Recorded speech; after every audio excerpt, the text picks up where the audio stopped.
Gracias, señor presidente. Señora ministra, usted ha defendido su reforma básicamente argumentando que responde a la lógica de la sociedad del sistema de pensiones, que en ningún caso las pensiones se van a congelar y siempre se van a subir, y se ha mostrado abierta al diálogo. Y sobre esas tres afirmaciones voy a intentar centrar mi intervención. Y le he de decir que he encontrado en su reflexión sobre la sostenibilidad, a la que ha dedicado buena parte del tiempo, un punto de adanismo.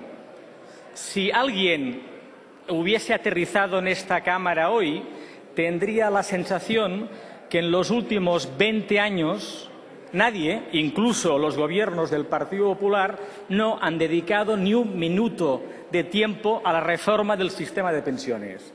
Y que los señores Arenas, Pimentel, Aparicio, Gerardo Camps, en sus etapas de gobierno no habían propiciado ninguna de esas reformas. Y es más, en su intervención me ha chocado, y tendría ganas de releerme el diario de sesiones, que no haya hecho ninguna referencia al Pacto de Toledo, que ha sido precisamente el instrumento que ha permitido 20 años de reformas, y que algunas de las afirmaciones que ha hecho usted en favor del estado de salud financiera del sistema de pensiones respondiesen a esa realidad. Y es más, yo no quiero tachar de alarmista su discurso de esta tarde, pero claro, cuando usted dice que la relación afiliados pensionistas está en el 2,29, quizá estaría bien que nos recordase que en 1996 estaba en el 2%, en el 2%. Estábamos mucho peor en esa relación en lo que estamos hoy. Y precisamente pusimos en marcha entre todos el Pacto de Toledo para dar respuesta a esa realidad, y precisamente entre todos, y ahí también estuvo Convergència i Unió, pusimos en marcha una política económica orientada a la creación de empleo en el corto plazo, que, como usted sabe, es el principal reto del sistema de pensiones.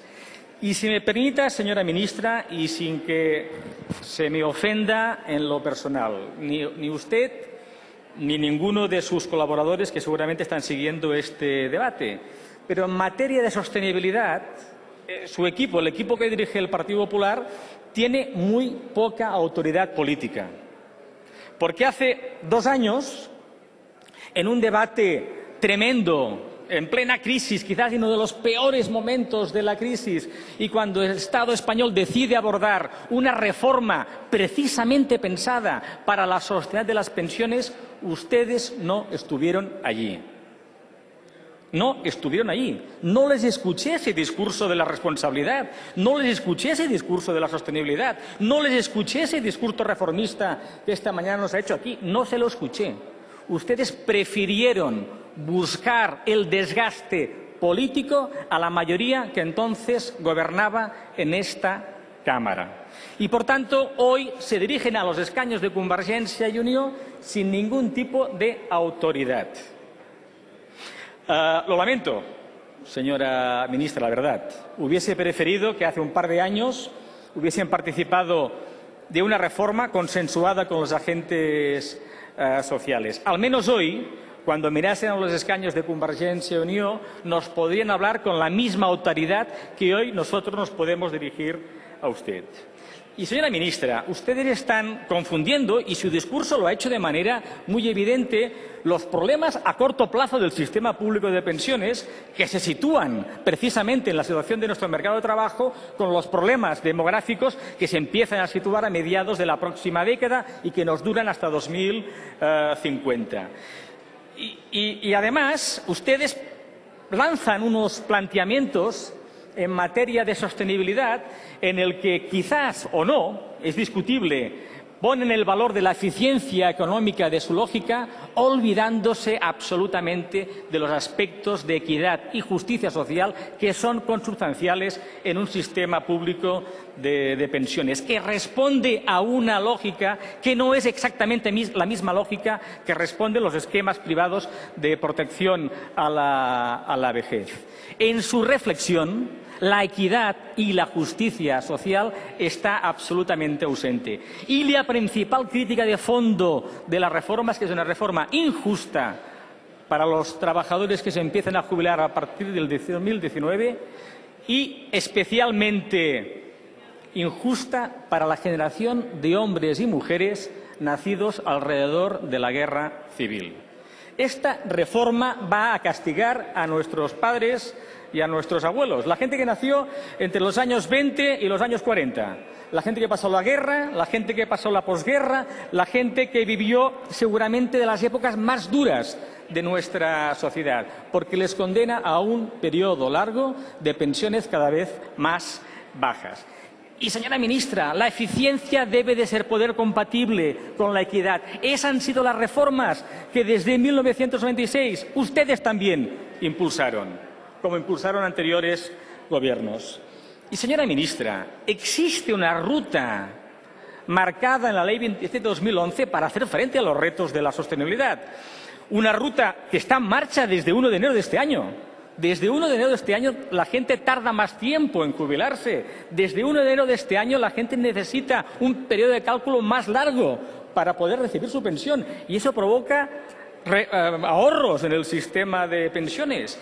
Y esa misma ruta incluye que cuando las denominadas reformas paramétricas del sistema hayan alcanzado sus objetivos, se articulen nuevas fórmulas de ahorro en pensiones basadas en un denominado factor de sostenibilidad.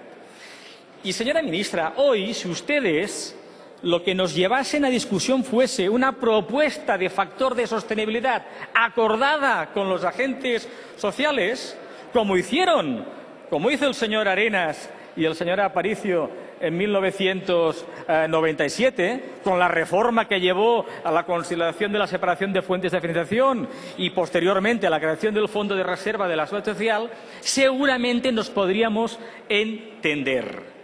Nos podríamos entender con una fórmula de factor de sociedad acordada, como habitualmente el Pacto de Toledo ha desarrollado. Y sobre eso luego querré incidir. Pero además, señora ministra, en su reflexión sobre la sostenibilidad, que es un mantra que compartimos, desde tiempos de Miquel Roca y de Francesc Homs y de Rafael Hinojosa lo hemos expresado en esta Cámara, se olvida en su reflexión, y algún otro portavoz ha hecho referencia, que la sostenibilidad no tan solo tiene que ver con los parámetros que articulan el sistema de pensiones, con las reglas que generan la cuantía de la pensión, que determinan la edad de jubilación, que marcan los años que se necesitan para cobrar el 100% de la pensión, etcétera, sino que la sostenibilidad está muy vinculada a la evolución de la economía, a la evolución del empleo, al empleo de los mayores de 55 años, a una mayor incorporación de las mujeres al mercado de trabajo, a la gestión de los flujos migratorios, al incremento de la productividad, al incremento de los niveles de educación de la sociedad, y que precisamente los sistemas públicos de pensiones más sólidos no son tan solo aquellos que han hecho buenas reformas, sino aquellos que tienen precisamente en esos aspectos mayores fortalezas. A menudo situamos como reforma ideal la reforma sueca y nos olvidamos de decir que en Suecia el 80% de las mujeres con hijos a cargo trabajan y que el 70% de los mayores de 55 años están empleados. Esas son también las políticas que se necesitan en esta materia, y que efectivamente hay un debate relevante, que es que si nuestro nivel de ingresos por cotizaciones se mantiene entre el 10 y el 11% del PIB y el gasto lo situamos en la perspectiva del 2030-2040 entre el 13 o el 14% del PIB, dentro de 20 años, la pregunta es, esa diferencia entre ingresos por cotizaciones, ¿cómo lo cubrimos? Y seguramente, señora ministra, lo deberemos de cubrir entonces vía impuestos si queremos tener el nivel de gasto parecido al que tendrán en esos años el resto de países europeos. Y me ha preocupado de su intervención una afirmación grave y que no sé si las señorías del Grupo de la Mayoría han entendido lo mismo que yo. Pero he dicho, dejemos de invertir en políticas de apoyo a los mayores para invertir en otras políticas. Lo ha dicho, señora ministra, y reléase su intervención. Me parece preocupante ese discurso que pretende enfrentar generaciones. Señora ministra, den valor al Pacto de Toledo. Y el Pacto de Toledo tiene la fortaleza, y que, insisto, ustedes cuando han gobernado lo han practicado, que es consenso con la sociedad, con los agentes sociales, que da un plus de legitimidad a la reforma. Y consenso político que permite que gobierne quien gobierne, las reformas duren en el tiempo, produzcan sus efectos. Y precisamente ustedes han renunciado a la forma habitual en la que el Pacto de Toledo trabaja. Incluso en esos mismos términos se lo ha dicho el Consejo Económico y Social. La tramitación no ha sido la habitual de las anteriores reformas desde 1997. Reformas sin acuerdo social y reformas sin mayorías parlamentarias amplias son reformas condenadas a morir cuando las mayorías sean distintas en esta Cámara. Y esa es la principal crítica de fondo en la forma de su manera de hacer política. Usted dice, oiga, las pensiones nunca se van a congelar y además van a subir. Mire, aparte que la fórmula para actualizar las pensiones es difícil de entender, y si nos la contase al conjunto de la Cámara, yo creo que a usted le contaría explicarlo y a nosotros nos costaría entenderlo, y que es una fórmula que está cargada de arbitrariedad. Hay al menos dos parámetros en la ecuación de la fórmula que dependen de la voluntad política del Gobierno. Es una fórmula que no tiene como principal objetivo el mantenimiento del poder adquisitivo de los pensionistas y evitar que la inflación se termine comiendo la capacidad de gasto de los pensionistas y, por tanto, protegerles ante el riesgo de la pobreza, sino que la fórmula que ustedes nos plantean tiene como única paradigma, como única visión, el equilibrio actuarial del sistema. A esa fórmula, que haya pensionistas pobres no es relevante. Castigar a la generación de la guerra civil no es relevante. Y usted puede decirme, oiga, es que las cantidades, las décimas de inflación que los pensionistas van a perder no son tan importantes. Perdone, cuando más del 50% de los pensionistas en España tienen pensiones inferiores a los 630 euros, cuando cerca del 30% de los pensionistas van a complementos a mínimos, esas pocas décimas de inflación que durante unos cuantos años esos pensionistas van a perder implican llevarlos hacia el rincón de la pobreza.